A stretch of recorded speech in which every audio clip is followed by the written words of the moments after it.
Good morning learning. કેમ છો નીટના champions? દોસ્તો, હવે નીટની એક્ઝામને એકાદ દિવસની જ વાત છે. મને ખબર છે કે નીટની એક્ઝામ હોય એટલે આપણું ટેન્શન લેવલ બહુ ઊંચું, વિદ્યાર્થીઓનું જ હોય અને સાથે સાથે વાલી મિત્રોનું બી.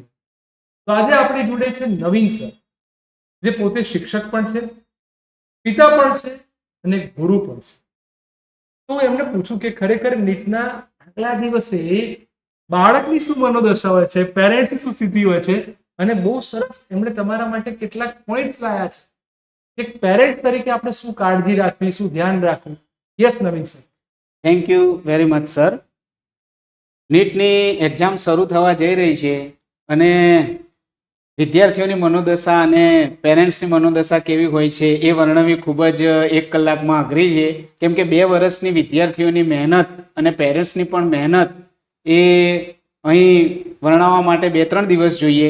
છતાં પણ આપે જે મને અહીં પ્રશ્ન કર્યો છે એના અનુસંધાનમાં એક પેરેન્ટ્સ તરીકે એક મુખ્ય બાબત કહેવા હું એ માગું છું કે જ્યારે આપણો દીકરો કે દીકરી કે કોઈ પણ વિદ્યાર્થી જ્યારે નીટની એક્ઝામ આપવા જઈ રહ્યો હોય ત્યારે સૌ પ્રથમ એને પ્રેમ અને હૂંફની ખૂબ જ જરૂર હોય છે.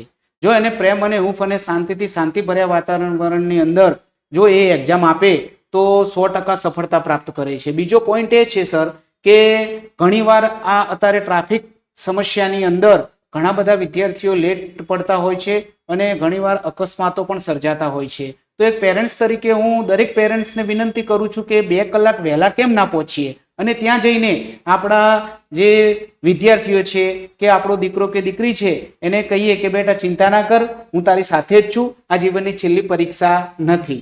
બહુ જ ઊંચી વાત કરી દીધી એમણે. તમે જો 1 મિનિટમાં તેમણે ઘણું બધું તમને કહી દીધું. બહુ 2-3 વસ્તુ એમણે કીધી, મને બહુ ગમી ગઈ. એક પ્રેમ અને હૂંફનું વાતાવરણ જો શિક્ષકની સાથે સાથે પિતા આપશે ને તો મોટો ફાયદો થશે. તમારી સામે એક સરસ એક્ઝામ્પલ લાવવા જઈ રહ્યો છું. તમે જોઈ શકો છો કે એક છોકરો છે જેને આપણે બધા ઓળખીએ છીએ, ડી કુકેશ.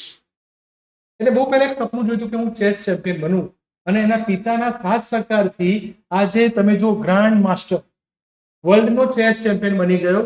એ મેચ કદાચ જોઈ હોય અને એની માહિતી તમારી પાસે હોય તો એ વખતે સ્થિતિ એવી હતી કે એના પપ્પા બહાર ઊભા રહીને ટેન્શન કરે અને અંદર એ બાળક રમતું હતું અને રમતા રમતા રમતા જ્યારે ડિક્લેર થઈ ગયું કે હી ઇઝ ધ વિનર, તો બંને જણ એકબીજાને ભેટી પડ્યા છે.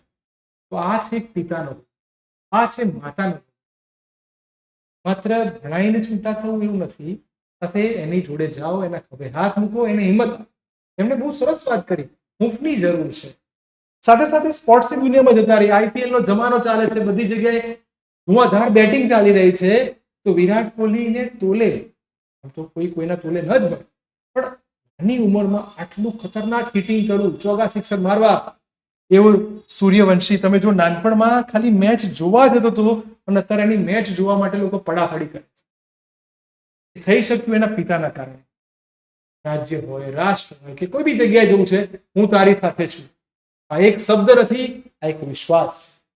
આ વિશ્વાસથી આજે બાળક નીટની એક્ઝામ આપવા જતો હોય ત્યારે મારી પર્સનલી ઈચ્છા એ છે કે એમણે બીજું બી સરસ વાક્ય બોલ્યા છે કે તારા જિંદગીની છેલ્લી એક્ઝામ નથી ભાઈ. તું ડોક્ટર બને કે ના બને ચાલશે, પણ તું જીવનમાં સારો માણસ બને, ભારતનો એક ઉત્કૃષ્ટ નાગરિક બને, એ બહુ અગત્યનું. સાથે સાથે એક સુંદર વસ્તુ જે એમણે 2-3 વસ્તુ કીધી છે જે જાણવા જેવી છે. તો નંબર 1, સેન્ટર ઉપર તમારે 2-3 કલાક પહેલા પહોંચી જવું જોઈએ. કેટલું સરસ એક્ઝામ્પલ આપ્યું એમણે. કારણ કે 12:30 તમારું ચેકિંગ સ્ટાર્ટ થઈ જવાનું છે. 2 થી 5 નો ટાઈમ છે, રવિવારનો સમય છે, એટલે તમારે રજા જ હોય અને ના હોય તો એક દિવસ રજા પાડવી જોઈએ બાળક માટે. તો 2 થી 5 નો ટાઈમ, 12:30 પહોંચી જાઓ. ટેન્શનના કારણે ફટાફટ ભગાઈ જવું એવું નથી કરવું. પહોંચી જાઓ વહેલા. ત્યાં પહોંચશો એટલે તમને ખબર પડશે કે તમારા જેવા અનેક પેરેન્ટ્સ ત્યાં લાઈનમાં વ્યસ્ત હશે. બાળકનું બાયોમેટ્રિક્સ હશે, મેટલ ડિટેક્ટ મશીન દ્વારા બી ડિટેક્ટ કરવામાં આવશે. તો કોઈ પણ હડબડી નથી કરવી. એટલે પહેલા પહોંચી જાઓ, શાંતિ જઈ શકો છો.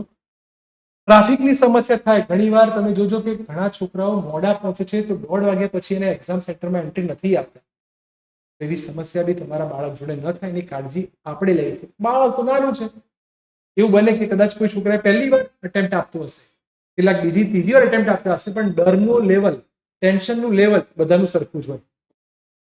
ચૂંટણી રાજ્ય કક્ષાની હોય કે સમગ્ર ભારતની હોય, ભાજપને જેટલું ટેન્શન થાય એટલું જ કોંગ્રેસને થાય, એવું બધાને થાય.